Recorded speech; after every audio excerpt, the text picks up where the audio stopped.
Good morning, everyone, and welcome to my content presentation. Today, we are covering two chapters from Embedded System Engineering course. The first chapter is entitled by Architecture of Embedded System, and the second chapter is entitled by Input-Output Port Programming. Let's see what inside those chapters. Chapter 1 is about understanding the peak itself, piece by piece, and Chapter 2 puts that understanding to use through GPIO, trees, port registers, and input-output programming in assembly and C languages. So, Chapter 1. Let's ask the obvious question first. What actually is an embedded system, and what's setting its core? At the end of this chapter, students should define an embedded system, explain its architecture, write a basic assembly instruction, and judge a microcontroller's performance for yourself. My question is, what is an embedded system? Embedded system is a specialized computer system designed in a single chip to perform a dedicated task, unlike a general-purpose computer. Drones, satellite, a car, and smart TVs are examples for this embedded system. And all those devices are all built around a microcontrollers. That's where we were headed.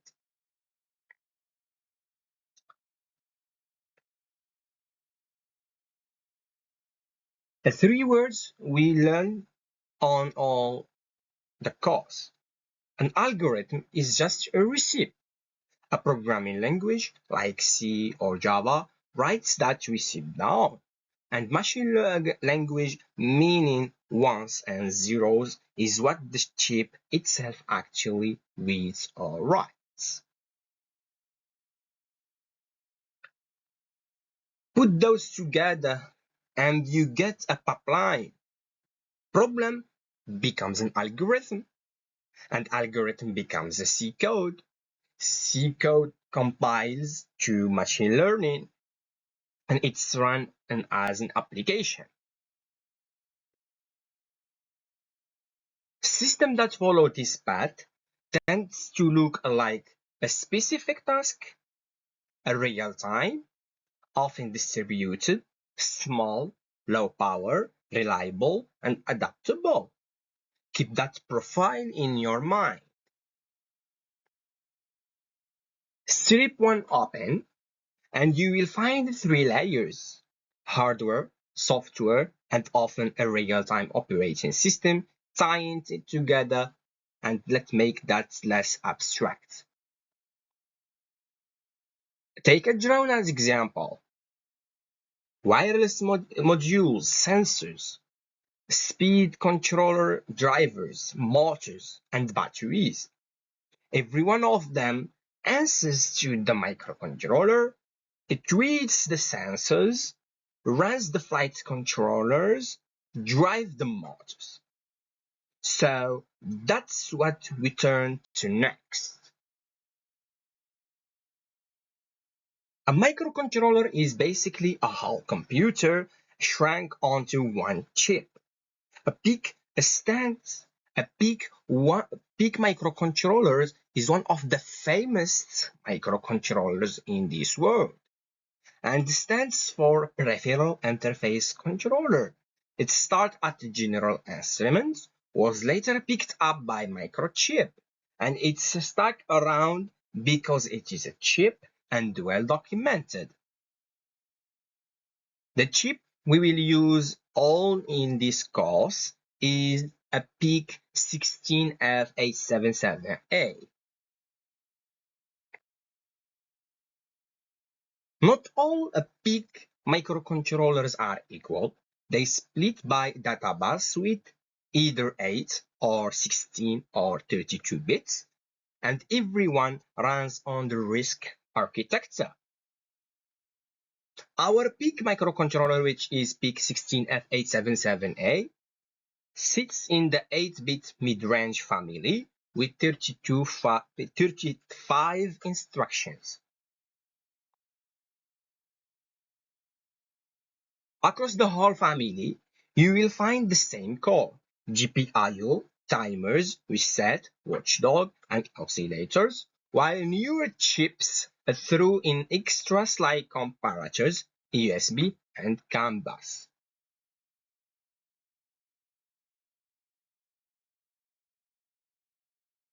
Our PIC16F77A has 40 pins and split into 5 ports. Port A handles analog inputs. Port B picks up interrupt on change. Port C carries timers and serial communication. Port D is a parallel slave port, and Port E cover control signals. A few pins keep the lights on, like a power pin and the ground pin. An oscillator pair pins generate the clock, and the MCLR handling a reset operation. Since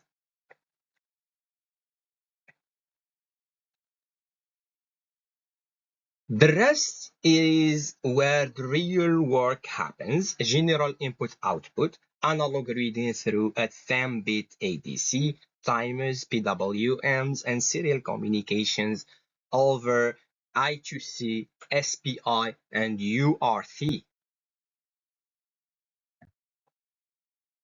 Zoom inside, and those pins connect back to a flash memory, RAM, an oscillator, timers, and ADC converters, EPROM, all wired around one central CPU.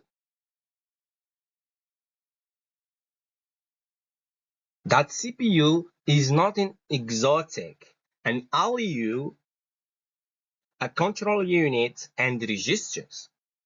The one that matters most is the W register, doing almost every calculation.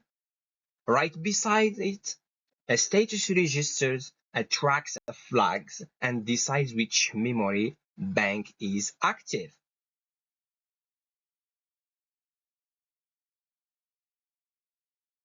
Speaking of banks, memory comes in 3 flavors: program memory, a banked data memory, and 8-level stack holding return addresses for every call and interrupt.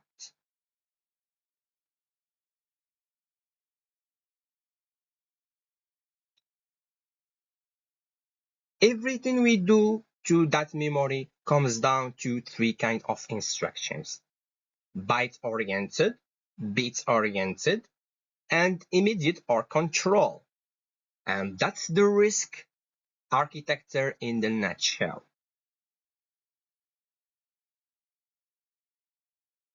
So that's chapter 1, what an embedded system is and what's going on inside a PIC. Now that we know the hardware, chapter 2 is about making it more. Chapter 2.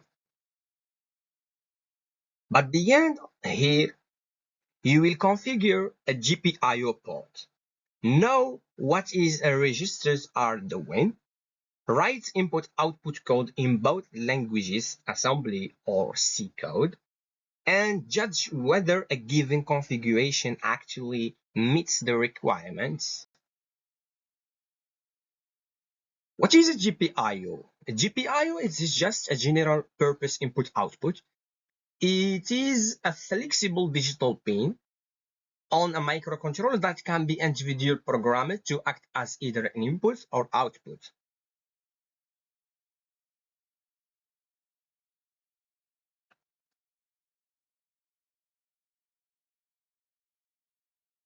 The main interface between the microcontrollers and the outside world can be configurable direction, digital nature, software controller, and many GPIO pins can be multiplexed with alternative functions. Every port comes down to two registers. These registers decide direction. Port registers hold the data. Every else in this chapter is really just variation on that pair.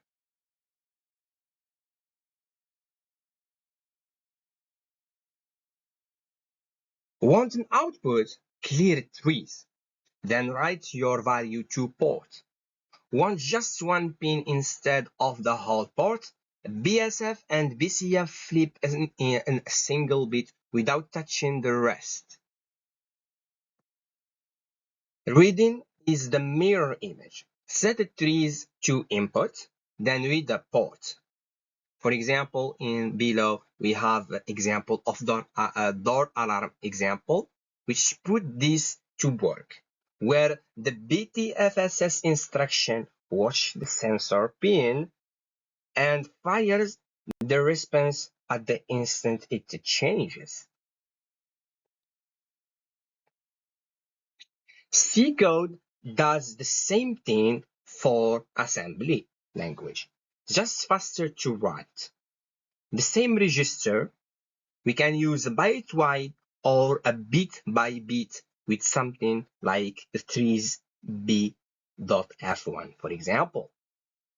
What takes several lines in assembly often takes one in C.